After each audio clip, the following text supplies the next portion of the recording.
ایک مرتبہ پھر پروگرام میں آپ کو خوش آمدید کہتا ہوں۔ وقفے میں جانے سے قبل آپ نے سماعت فرمایا تھا کہ اس عابد نے دعا کی تھی کہ اے اللہ مجھے سجدے کی حالت میں موت دے اور قیامت تک میرے جسم کو سجدے کی ہی حالت میں محفوظ رکھ، تاکہ کم از کم تیرا یہ بندہ، یہ تیرا عابد، یہ تیرا زاہد قیامت کے روز سجدہ کرتے ہوئے تو اٹھے۔ اور نبی کریم صلی اللہ علیہ وآلہ وسلم نے ارشاد فرمایا کہ اللہ نے اس کی یہ دعا قبول فرمائی، اور آج بھی اس بندے کی ایسی ہی حالت ہے اور وہ لاش سجدے کی حالت میں محفوظ ہے۔ علامہ جلال الدین سیوطی نے احوال آخرت پر جو کتاب لکھی ہے اس میں یہ واقعہ ہے۔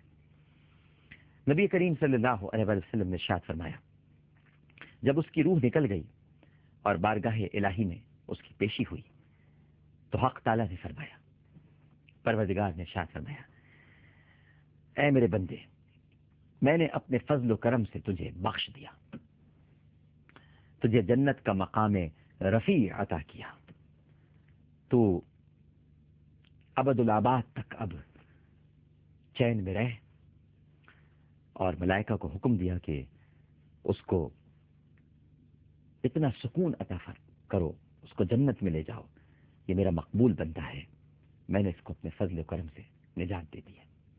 یہ ملائکہ کو اللہ کا حکم تھا۔ اب جیسے ہی اس عابد نے یہ گفتگو اللہ سبحانہ و تعالیٰ کی یہ کلام سماعت فرمایا تو اس کے دل میں ایک کھٹکا سا ہوا کہ 500 برس میں نے عبادت کی، 500 ایئرس، بیوی، بچے، رشتہ دار، مال و دولت میں نے چھوڑ دیا، سب کچھ ترک کر دیا، پھر بھی اللہ تعالیٰ نے مجھے اپنے فضل و کرم سے بخشا۔ کم از کم میری تسلی کے لیے اللہ کہہ دیتا کہ تیری نمازوں کی وجہ سے تجھے نجات دی، تیری قربانیوں کی وجہ سے تجھے نجات دی، تیری عبادتوں کی وجہ سے تجھے نجات دی، کم از کم یہی کہہ دیتا۔ یہ کھٹکا پیدا ہوا، شیطان نے کھٹکا ڈالا۔ اللہ تعالیٰ فرما دیتا تو نے گھر بار چھوڑا، چل میں نے تجھے تیرے اس عمل کے طفیل نجات دے دی، میرا ذرا دل خوش ہو جاتا، میں ذرا سکون میں آ جاتا کہ میرے عمل کی کچھ قدر ہوئی، میں نے اتنی محنت کی، میں نے ساری دنیا کو ترک کر دیا، لیکن اب بھی بخشا اللہ نے تو اپنے فضل سے ہی بخشا، میرے عمل سے تو نہیں بخشا، جیسے کہ میں نے کچھ کیا ہی نہیں تھا، بس یہ وسوسہ اس کے دل میں آ گیا۔ اور ناظرین کرام، آپ تو جانتے ہی ہیں کہ اللہ تعالیٰ دلوں کے کھٹکے کو بھی جانتے ہیں۔ واللہ علیم بذات الصدور، واللہ علیم بذات الصدور، سینوں میں جو خیالات ہیں پروردگار ان سے بھی واقف ہے۔ اس لیے ملائکہ سے فرمایا کہ اب اس عابد کو جنت کے بجائے جہنم کے راستے پہ لے جاؤ، لیکن جہنم میں ڈالنا نہیں ہے، بس اتنی دور جہنم سے کھڑا کر دو کہ جہاں سے 500 برس کے راستے پر جہنم ہو۔ اس کو وہاں پہنچایا گیا ناظرین کرام، تو وہاں جہنم کی ایک لو سی آتی تھی، ایک ہوا آتی تھی، ایک لپیٹ آتی تھی، اور جیسے ہی وہ لو آتی تھی تو وہ عابد سر سے لے کر پیر تک خشک ہو گیا، صرف ایک لو سے، اور 500 برس کی مسافت پر کھڑا کیا اسے، جہنم کے قریب نہیں لے گئے، 500 برس کی مسافت، یعنی 500 برس کی مسافت سے مراد یہ تھی کیونکہ اس نے 500 برس عبادت کی تھی، تو 500 برس کی مسافت پر اس کو کھڑا کیا گیا تھا۔ اب اس کے حلق میں کانٹے چبھنے لگے، اس نے پیاس پیاس چلانا شروع کر دیا، جہنم کا ایک جھونکا لگتے ہی اس کی ساری روح خشک ہو گئی۔ حدیث میں آتا ہے کہ ایک ہاتھ غیب سے نمودار ہوا، جب وہ چلانے لگا تو ایک ہاتھ غیب سے نمودار ہوا جس میں ٹھنڈے پانی کا کٹورا تھا۔ عابد دوڑتا ہوا گیا اور کہا کہ اے اللہ کے بندے، یہ پانی مجھے دے دے۔ ہاتھ پیچھے ہٹ گیا، جیسے اس نے کہا ہاتھ پیچھے ہٹ گیا، پھر آگے ہوا، پھر پیچھے ہٹ گیا، پھر آگے ہوا، پھر پیچھے ہٹ گیا۔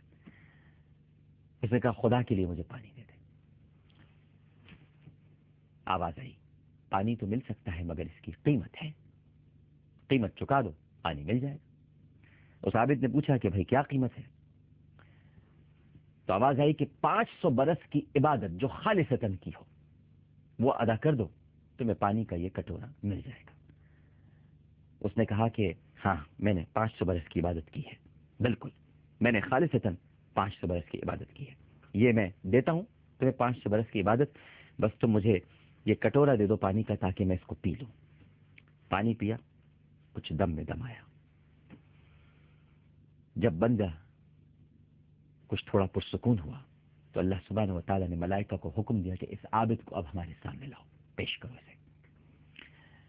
پیشی ہوئی، حق تعالیٰ نے ارشاد فرمایا، اے بندے، تو نے 500 برس عبادت کی تھی، اس کی قیمت ایک کٹورا تجھے پانی کا ہم نے عطا کر دیا، تجھے وہ قیمت مل گئی، اور یہ قیمت تو نے خود تجویز کی تھی، ٹھیک ہے؟ ہم نے نہیں، تو نہیں کہا تھا کہ میں 500 برس کی عبادت دیتا ہوں اور کٹورا خریدتا ہوں، اس لیے 500 برس کی عبادت تو نے دے دی، کٹورا تجھے مل گیا، اب معاملہ ہو گیا برابر۔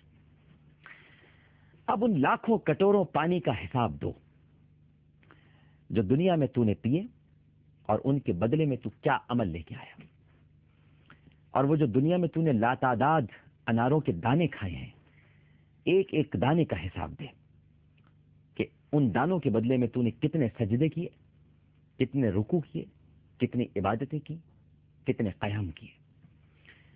اور دانا پانی تو الگ ہے میرے بندے، وہ جو تیری آنکھوں میں روشنی تھی جس سے تو صورتیں دیکھتا تھا، بس تو ایک ایک تارے نگاہ کا حساب دے اور بتا کہ اس کے بدلے تو نے کتنی عبادتیں کی ہیں۔ اور نگاہ تو الگ ہے، یہ جو تو سانس لیتا ہے، یہ جو تیری سانس چل رہی ہے، جس کے ذریعے تیری زندگی قائم تھی اور ابھی بھی قائم ہے ہماری وجہ سے، ہماری بدولت، تو بس ایک ایک سانس کا حساب دے کہ اس کے بدلے میں کتنی عبادتیں لے کر آیا ہے۔ اور وہ جو بدن جس میں ہم نے جان دی تھی، جس میں 500 برس زندگی رکھی اور تو نے عبادت کی، اس طاقت کا حساب دے، اس بدن کی طاقت کا حساب دے کہ اس کے بدلے میں کیا کیا عبادتیں لے کر آیا ہے۔ اور وہ جو چشمہ اور وہ جو انار کا درخت تیرے لیے تھا، اور جو ہواؤں کو ہم نے تیری طرف متوجہ کیا تھا تاکہ تجھے گرمی نہ لگے، جس سے تو سانس لیتا تھا، اور ہم نے اپنے سورج کو اس حد تک گرمی بخشی کہ تو زندہ رہ سکے، اس حد تک گرمی پہنچائی کہ حدت اور شدت سے تیرا بدن جل نہ سکے۔ ان سب چیزوں کا حساب دے۔ ہماری دنیا کے جس ذرے ذرے سے تو نے فائدہ اٹھایا، اے عابد، ہر اس ذرے کا آج تجھے حساب دینا ہوگا۔ اب بتا کہ کیا عبادت لے کر آیا۔ عابد تھرا گیا، جسم میں جھرجھری دوڑ گئی، سجدے میں گر پڑا، زارو قطار رونے لگا، تھاڑے مارنے لگا، اور پروردگار کے حضور کہنے لگا، اے اللہ، اے میرے مالک، اے میرے پروردگار، بے شک نجات تیرے فضل سے ہوتی ہے، بندے کے عمل سے نہیں ہوتی۔ اے اللہ، نجات تیرے فضل سے ہوتی ہے، بندے کے عمل سے نہیں ہوتی۔ عمل کی تو کل قیمت یہ ہے کہ 500 برس کے عمل کے بدلے ایک کٹورا پانی کا مل گیا، اور وہ بھی آپ ہی نے فضل فرمایا۔ اللہ اکبر، وہ بھی آپ ہی نے فضل فرمایا۔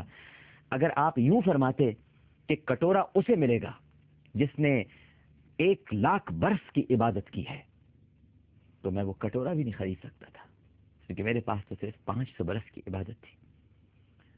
تو نے قیمت بھی میرے پروردگار اتنی ہی رکھی جتنی میں ادا کر سکا۔ اے میرے مالک، تیرا بڑا کرم، تیرا بڑا فضل، یہ تیرا ہی فضل ہے، اس لیے نجات فضل سے ہوتی ہے پروردگار، عمل سے نہیں ہوتی۔ جیسے اس بندے نے یہ کہا، اللہ سبحانہ و تعالیٰ نے اسے جنت کے حسین جھونکوں کی طرف روانہ کر دیا۔ ناظرین کرام،